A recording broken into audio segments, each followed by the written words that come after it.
Everything fell apart after I watched the video everyone was sharing online of her, but I didn't know the full story until the police stepped in and exposed the truth about the person who betrayed her and ruined our lives. There's a kind of silence that sinks into your bones when you hear something you weren't supposed to, like the moment your brain just freezes up because what you're hearing doesn't match the world you thought you knew. That silence hit me like a punch the night my friend called and said, "You need to see this, man."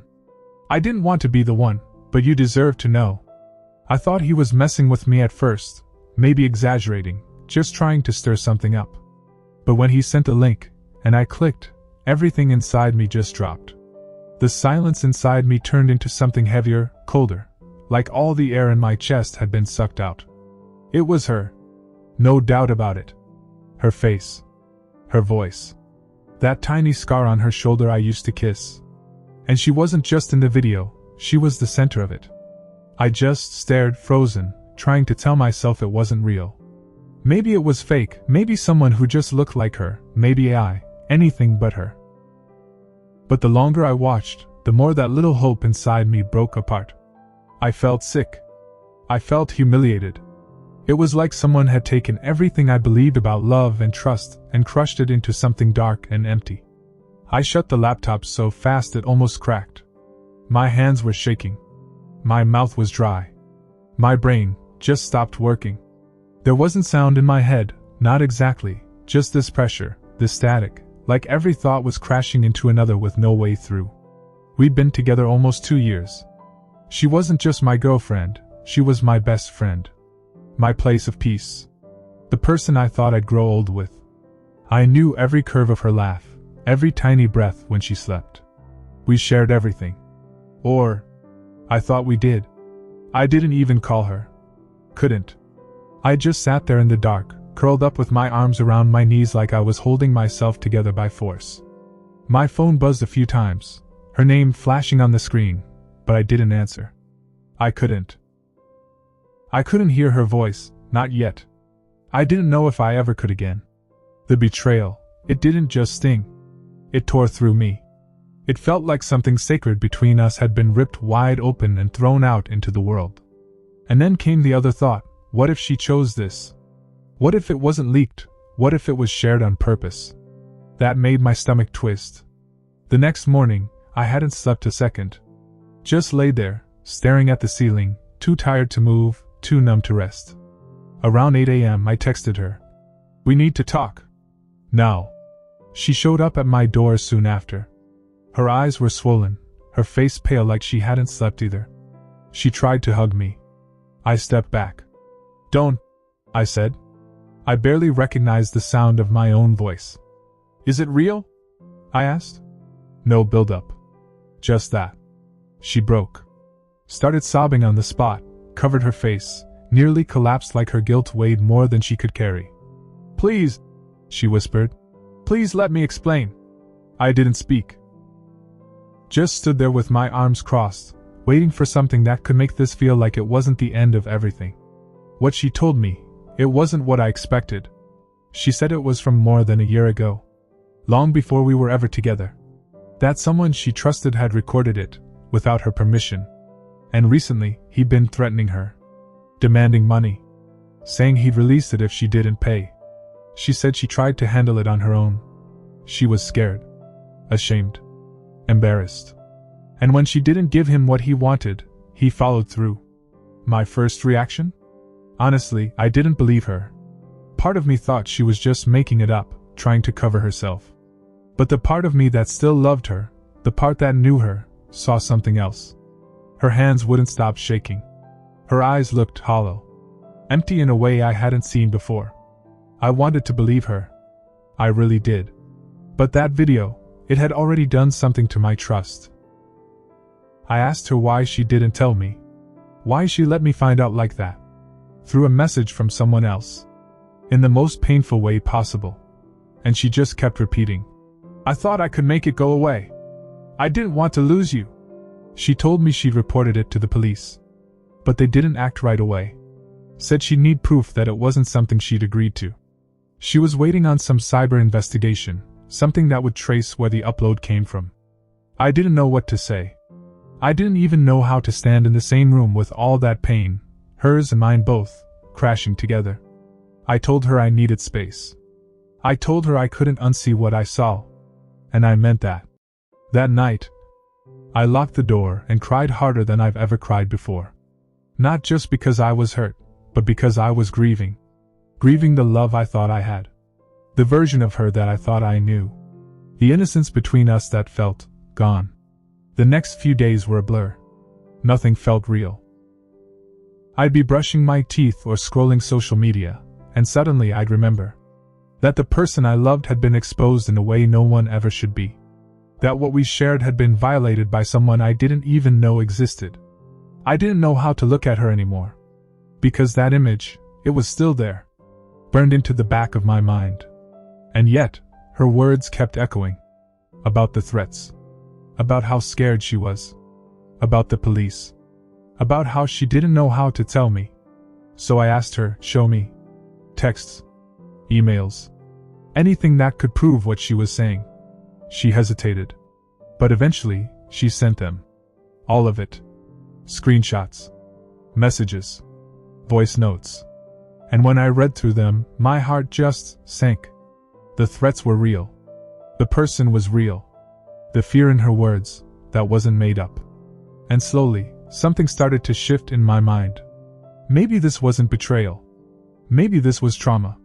Maybe she didn't destroy us. Maybe she was destroyed too. The hardest part was how the police handled everything. It felt like they treated her more like a suspect than someone who needed help. They kept asking if she had agreed to the recording, if maybe she had shared it herself, and every single question felt like a sharp knife twisting deeper into her shame. She told me about those long, cold hours in interrogation rooms, how they went through her phone with a microscope, and the endless back and forth with cybercrime experts trying to figure out where the leak even came from. I remember one night she called me, her voice shaking, saying, "They said without the original video, there's not much they can do. It's like I'm stuck in this nightmare with no way out." I wanted to shout at those officers for how blind they seemed to be, but all I could do was sit quietly beside her over the phone, trying to hold her through the distance. Meanwhile, I was drowning in my own confusion and pain. I wanted to be there for her, but every time I looked at her, it felt like reopening a wound I wasn't sure would ever heal. I started doubting everything. Was this really her story, or was there something she wasn't telling me? My trust wavered, but my heart ached for the girl breaking apart right in front of me. One evening, after days of wrestling with these feelings, I confronted her. "If there's something you're hiding, now's the time. I can't live like this, lost in the fog."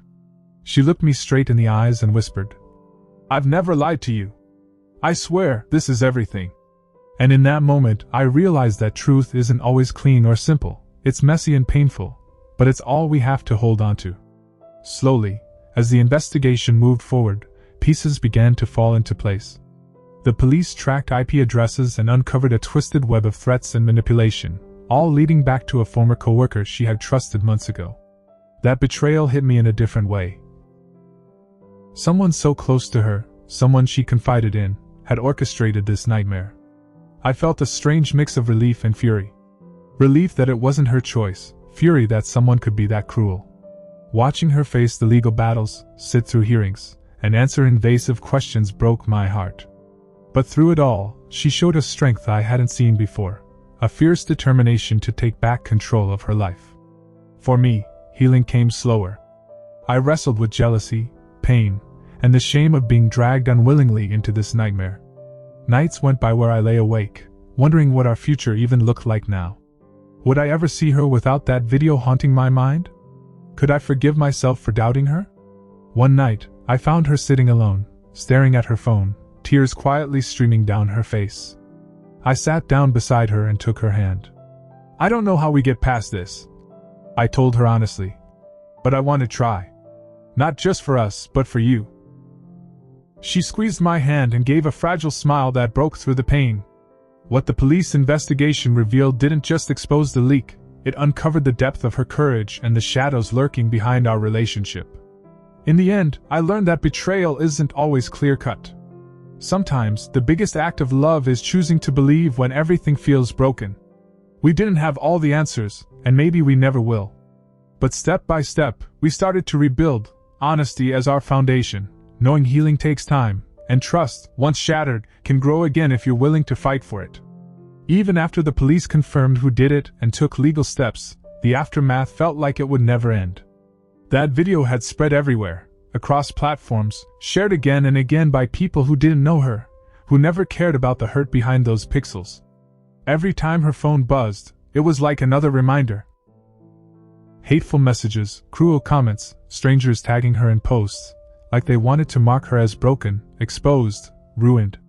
I remember one night sitting right beside her, the blue glow of her phone lighting up her tear-streaked face.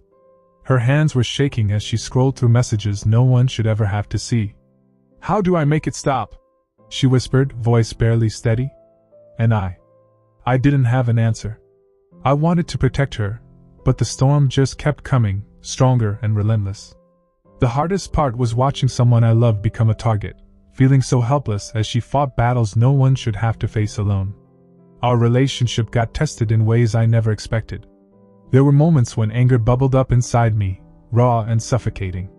Not at her, but at everything around us, the cruelty, the betrayal, the world that judged her without knowing the truth. I fought hard to keep my feelings controlled, scared that my anger would only add to her pain. Yes, we argued sometimes, bitterly. I said things I didn't mean, and she would close off, carrying a weight I couldn't even see. But underneath all that, there was still this fragile thread of love, stretched thin but unbroken.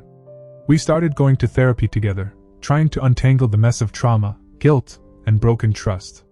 Those talks were some of the hardest I've ever had. I had to face my own fears and doubts. Why did I feel less worthy after this? Why was my love so fragile? And she had to face the shame she never deserved to carry. Slowly, we learned how to talk without building walls, how to sit with discomfort instead of running from it. I began to see her not as the girl in that video, but as the woman who fought to survive, who fought to rise from a nightmare she never asked for. The police did their part. They brought some justice, but real healing wasn't something they could give. It started in the quiet moments.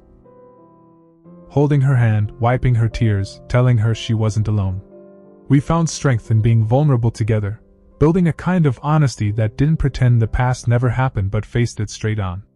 And I realized betrayal isn't simple. Sometimes the deepest wounds come not from lies, but from the painful truths dragged into the light. In the end, I learned love isn't about being perfect or never breaking trust. It's about standing by someone when everything feels like it's falling apart. It's about believing their story, even when it's hard to hear. Because real love sees the person behind the pain, beyond the scars.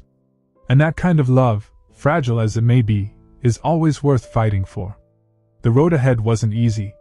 Some days still felt like, I don't know, like too much to bear. There were moments when the weight of everything pressed so hard on me, I honestly thought I might just break completely. But somewhere in all that mess, I learned something about resilience. Not that it means you have to stay unbroken, but that you keep going, even with the cracks and scars.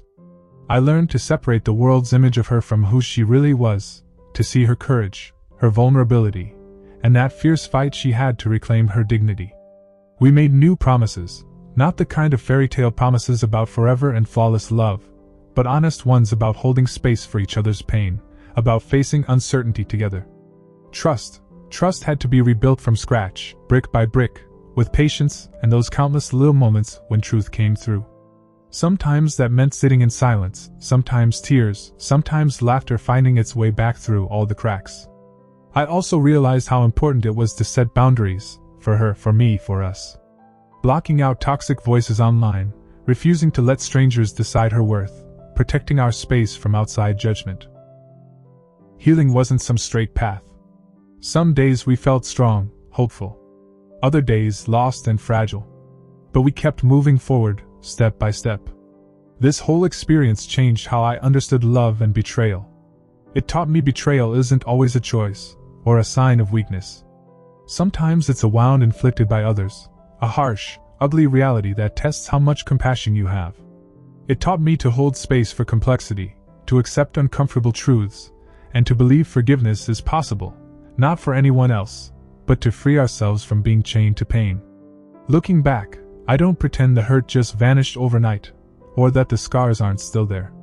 But I can say this, we found a way to survive that storm, to come out on the other side. Not unscathed, no, but stronger in ways I never imagined. This whole ordeal made me grow up fast. Forced me to face uncomfortable feelings, to question what I thought I knew about love, and to understand that real intimacy means trusting even when it feels impossible. By sharing this, I hope to shine a light on how complicated betrayal really is, and how healing is a journey full of struggle and grace. Behind every headline, every viral clip, there's a human story, one full of pain, courage, and the quiet fight to take back life. And if there's one thing I want anyone listening to remember, it's this: trauma doesn't have to define us. We can choose to rebuild, to believe in love again, and to find strength in vulnerability. That's what I learned when everything I thought I knew about trust was flipped upside down. And that's the truth I live with now.